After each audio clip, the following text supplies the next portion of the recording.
Hello and welcome to Ramify. In this video, I will demonstrate the process of creating exquisite beet fruit chips.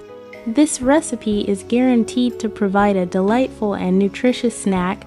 Let's dive right in. To begin, carefully halve the beet fruit, ensuring to remove both the skin and inner core. Proceed by cutting it into small, desired shapes. Feel free to experiment with various shapes to add a touch of creativity to your fruit chips.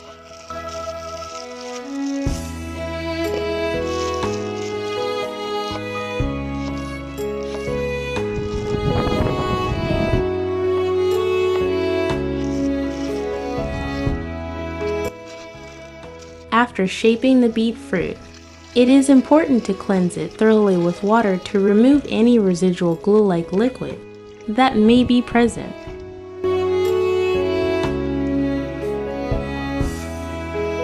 For a healthier approach, I recommend using an alternative oil instead of lard for the deep frying process. However, if you choose to use lard, ensure it reaches an appropriate frying temperature.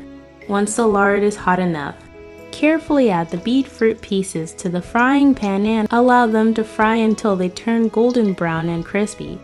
Indeed, many people find that beet fruit, when fried, offers a unique and delicious taste compared to traditional potato chips. The natural flavors and textures of beet fruit can create a satisfying and enjoyable snacking experience. Give it a try and discover the delightful flavors of fried beet fruit for yourself.